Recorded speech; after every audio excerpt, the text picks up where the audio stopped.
morning, kids. What time is it?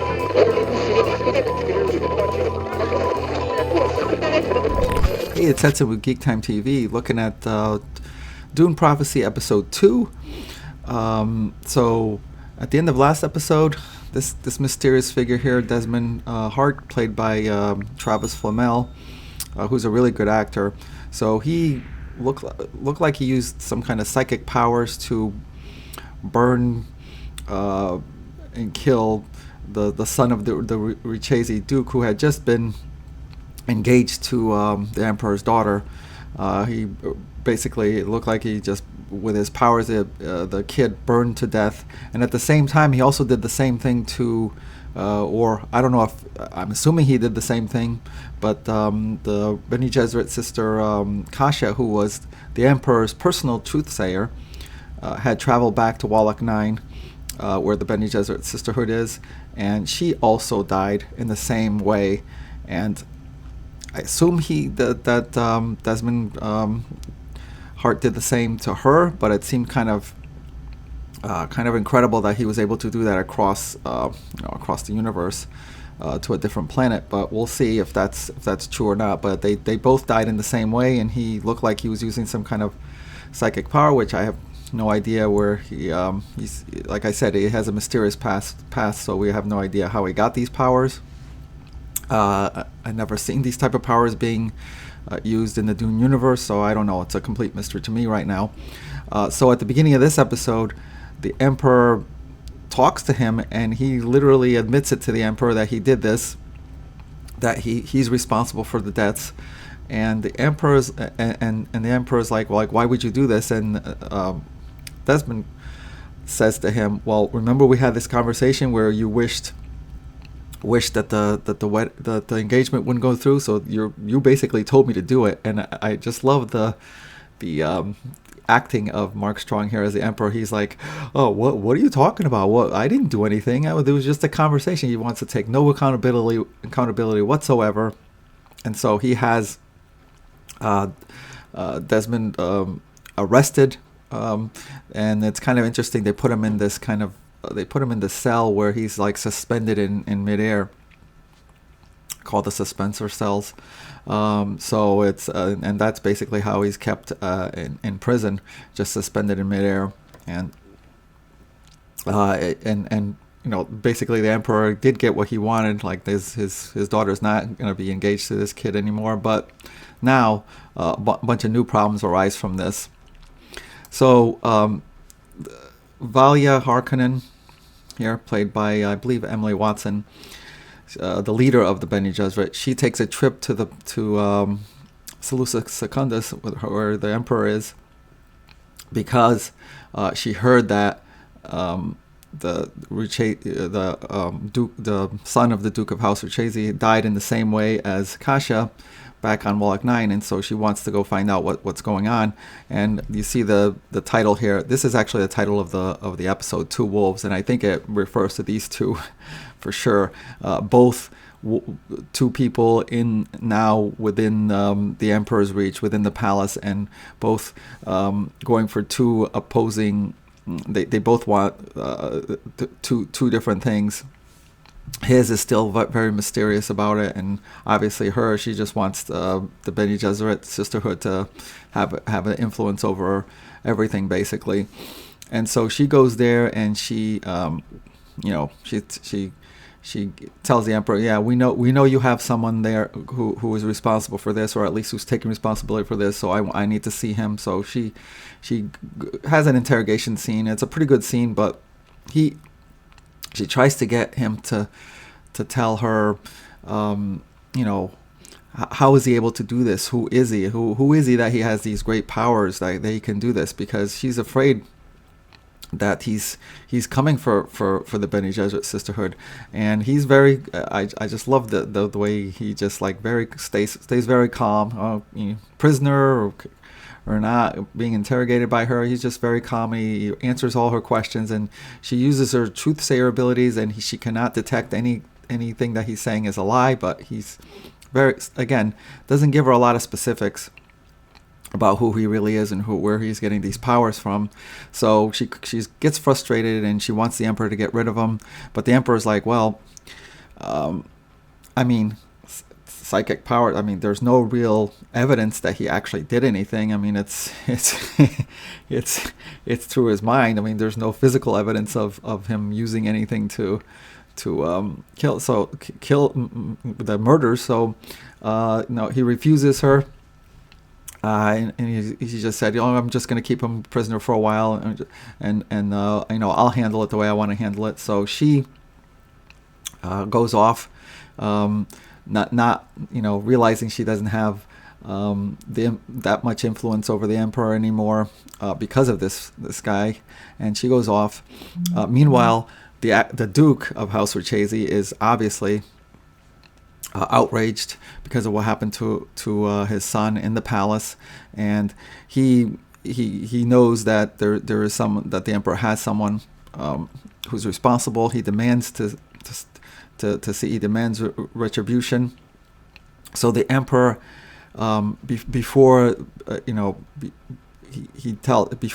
he meets with the Duke, he makes a deal with Desmond Hart that he'll free him out of his prison, and he'll have him as like a close advisor, which is what he wanted in the first place. He's saying he's there for the good of the Imperium to advise the Emperor. So he'll have him as a close advisor if in turn he gets rid of the Duke, who obviously has the Emperor in an unfortunate circumstance, because he's going to withhold the military support for Arrakis, and as a matter of fact, the Duke of House Lucchese is actually threatening the Emperor directly with his new ships. He's actually threatening him that he'll get rid of him as the Emperor as well. So they make an agreement. The Duke shows up, and he's like threatening the Emperor, and then Desmond Hart comes in. And it looks like he proceeds to do the same exact thing to the Duke as he did to his son. He starts burning alive, and he's like crying for mercy. He's like crying to the Emperor to call Desmond off, which the Emperor does. So he doesn't get killed, but he's now scared to death of this power that Desmond Hart has, and so the Emperor gets what he wants. The Duke goes away, promising that he's going to give the military ships to the Emperor, and he's just going to go away and deal with the fact that his son is now dead. And basically, House Lucchese gets nothing out of this, but except for the fact that he leaves with his life, and now he knows that the Emperor has this guy that can reach out and basically kill anybody. And so, under the threat of that, he like goes away and stops all aggression against the Emperor. And who knows if the Emperor is going to regret this whole thing, because now he has somebody, a wolf in the palace that's close to him that can that has a great power, and he's playing a dangerous game, but he gets what he wants. So then we hear from we didn't really talk much about this person except for saying that he's the princess's sword master. His name is Carian Atreides, yes, from House Atreides, and he's there in the employ of the Emperor to train the princess. And what we find out is he's actually a spy. He's actually secretly working for this rebel group who is responsible for the attack on Arrakis that started this whole thing, that where the Emperor had to get into this deal with House Lucchese so that he can get control of Arrakis with the military support. So he's part of those rebels. He's there secretly working in the palace, and he's trying to get as much information as possible from the Emperor. He's taking schematics of the palace, because this rebel group that he's part of is on the verge of directly attacking the Emperor to try to overthrow him, and their cause is that the Emperor and all the great houses get all the benefits from the spice harvesting, whereas everyone else just suffers and doesn't get anything. And so he's like, they consider him as tyrannical and just want to overthrow him. And so we get to find out about that. He is an Atreides, but I don't think because House Atreides is a major house. I don't think he's there working for House Atreides interests. He's kind of like on his own with this rebel group because he really thinks he's doing what the right thing, and getting rid of the Emperor and the great houses and all that, and the way the political structure is. Then we see right after this meeting, we see where Valia Harkonnen went to. She has this secret meeting with, surprise, surprise, another member of this rebel group that he's part of. And then we find out that the Sisterhood was behind the whole thing, where they had Bene Gesserit's sister controlling this rebel group, trying to do the attack on Arrakis, to create this need by the Emperor to get help from House Atreides, just so that they could have her be engaged to his son. And because they're hoping that the princess, who is going to be Bene Gesserit trained, is on the verge of being Bene Gesserit trained, they'll have influence over her, and thereby direct influence over the throne. Because until the princess, who is next in line to be the ruler, until she actually gets engaged to another royal member, she cannot be the next in line. She cannot gain any kind of ruling power unless she is engaged to someone, because that's the way it works in this political structure. And the whole point of it is that she has some kind of way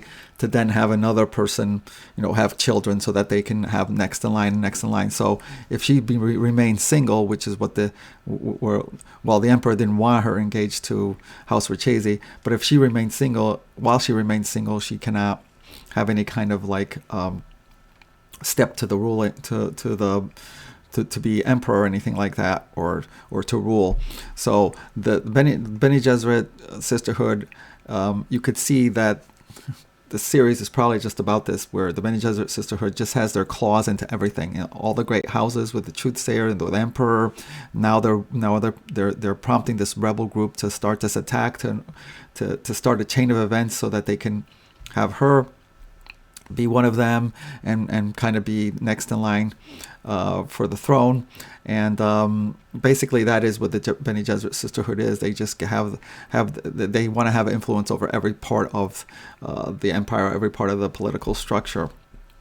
Meanwhile, back on Wallach 9, when Valia left, she told her sister Tula her mission is to get this young apprentice, acolyte, I guess they call her, one of the students, to become Bene Gesserit sister. Valia tells Tula that she needs to convince her to take the water of life.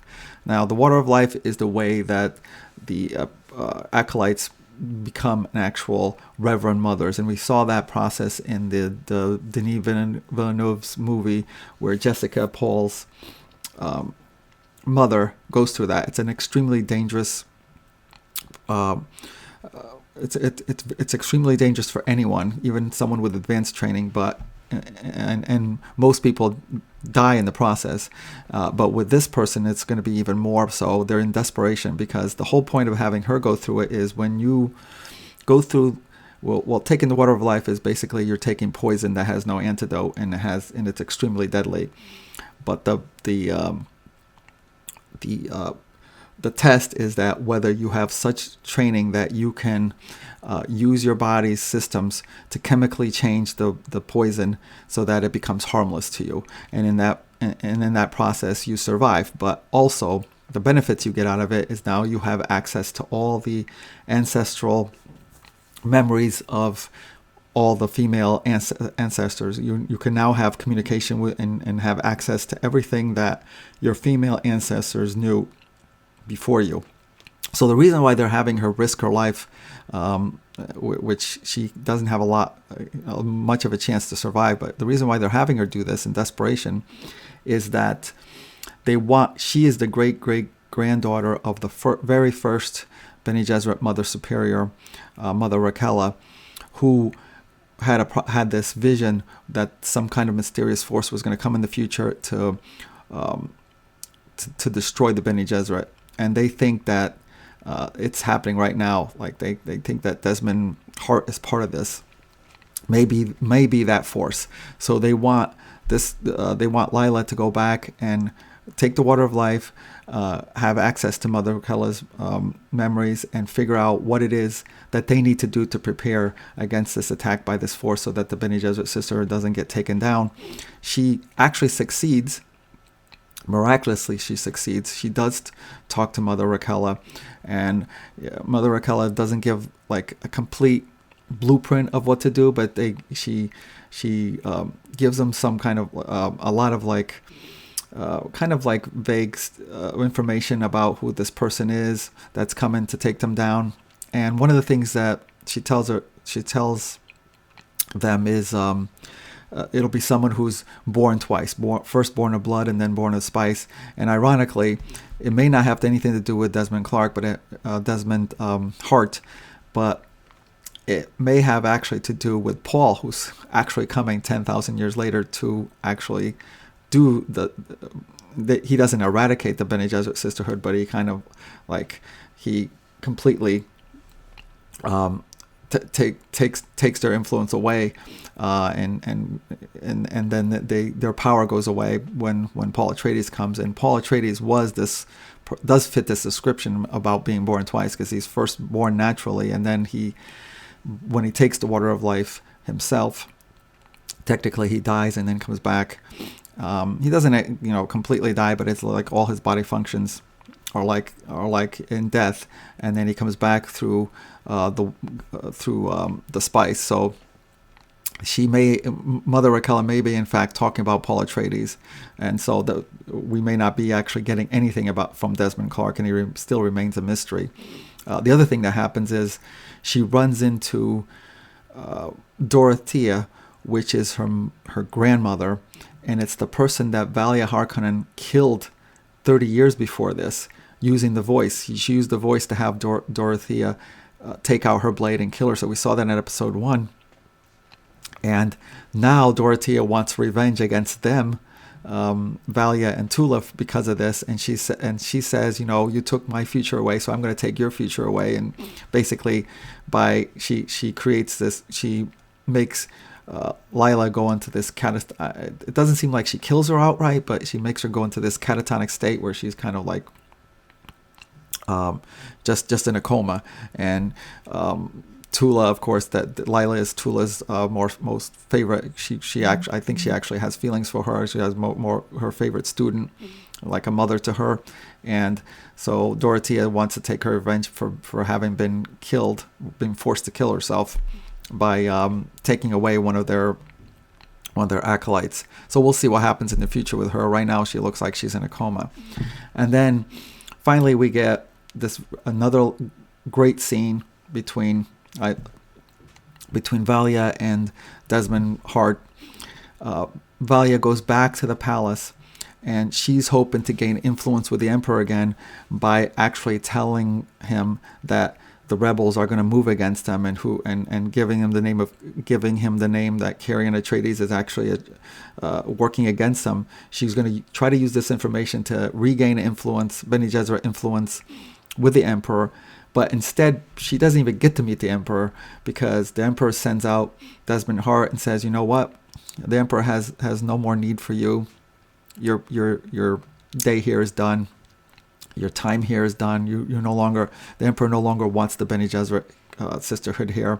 And she realizes that she's kind of like, this is the worst thing that could happen to them. They're losing any kind of influence over the Emperor at all. And she actually tries to use the voice on him to try to get him to kill himself, much the way she did it to one of her sisters, the sister Dorothea, way back when. Because back when she did it to Dorothea, she wanted to take control of the Bene Gesserit Sisterhood. Now she wants to get rid of them by using the voice. And I couldn't tell whether he was just playing with her, because she tells him to take his knife out, put it next to her throat, and then get it through his throat, stab himself through the throat and killing him. And he goes through he actually goes and takes his knife out and puts it next to his throat, but then that's it. He just stops and then puts his knife back. So I couldn't tell whether he was fighting her all along, and finally regain control of himself, or he just kind of went through the motions to give her some kind of like playing with her. I have a feeling it's that one, that because he's such a like just stoic character. Nothing seems to take him by surprise or take, like he's prepared for everything. And he obviously has some kind of, I think he's got some kind of personal thing against the Bene Gesserit. We just don't know what it is, because we don't know a lot about him, and I'm hoping to find out eventually through this series. And so she realizes, oh my gosh, I can't, I don't even have influence. I can't get this person to do what I want through the voice. And she leaves, and that's it. And this is like a big crisis now for the Bene Gesserit Sisterhood, because all their plans that they had with the Emperor, with the Emperor's daughter, they're now all gone away, and they now have to come up with some other way to try to get that back, get the power back to what they want to do with. They got to somehow make themselves useful to the Emperor, and of course, Desmond Hart stands in their way, and that's basically where it ends. That's at the worst possible thing for the Bene Gesserit. I thought this episode had definitely a lot of great scenes, especially the scenes with Desmond Hart and Valia. Obviously, they're like the two most, well, to me, they look like the two most important characters, and they're like kind of opposing each other. And you can pick which one is which, protagonist, antagonist. They're kind of, you don't know. And it had a lot of great scenes. There are a lot of things in this episode that bring me back to the Dune universe, which I liked. The only thing I thought this episode was a little bit weak on is that it's a 6-episode series, so we're now a third of the way, and the story hasn't really gone forward from the setup that we got in the first episode. It kind of just didn't really move a lot of things forward. You didn't really get a clear focus of what the story is. I wished I had kind of more happen in this episode in terms of trying to figure out where we're going with the story. It seems like a lot of like scenes with different characters, still giving you a lot of information. I like all the political intrigue. That's at the heart of the Dune universe. I really like that, but for a series that's only 6 episodes, it didn't seem to like advance forward. So that's why I'm only giving this episode a 5 out of 10, just because of that. But again, there were a lot of things I liked about this. It just isn't moving the story forward, and it's a very short series, so it looks like it's we're going to get a lot of, it's almost like we're getting a lot of setup, and it might be rushed at the end. I don't know. Hopefully it's not. And I hope that's not where they think that this story deserves another series where all you're doing is a setup and kind of ends and you don't get, the satisfaction of what's happening here. So hopefully we'll see. Next episode, hopefully we'll get more of the focus. It does seem, the series does seem to suffer from the source material that they're using, which is Brian Herbert, not Frank's original stories, but Brian Herbert's stories, which he took from the notes of Frank and kind of expanded on it. One of the issues, for example, is by doing that, by instead of going to Frank Herbert's stories, and by going to his son's stories, is that some of the timeline gets screwed up a little bit. So you saw here, we see here in this series, for example, that there's already spice harvesting in Arrakis, and the Fremen are there giving him a lot of problems and everything, whereas in Frank Herbert's timeline, 10,000 years before Paul came along, the Fremen aren't even in Arrakis yet. So the timeline does seem to get changed a lot, and you have to kind of, as a Dune fan, it's not great. You gotta kind of put aside a lot of the things that you like. Frank Herbert's material by far is much more superior, and I wish they had done a series about that instead of Brian Herbert's stuff. So the series may suffer because of that, but we'll see. I'm still interested in seeing the rest of this series. Just wish it would move a little bit quicker, because I want to see a full story with the 6 episodes. But I guess that's it. Yeah, so 5 out of 10 for this one. And hopefully we'll see something better in episode 3. Okay, that's it for me for now. Thank you for watching, and I'll talk to you soon. Thanks for watching GeekTime TV. If you like this video, please subscribe to the channel. If you subscribe, make sure to check the little bell icon anytime someone from our network drops new content here. Want some GeekTime swag? Check out the merchandise available in the GeekTime TV store, linked in the channel description below. Share GeekTime TV with friends, and as always, thank you for your support. We'll see you soon.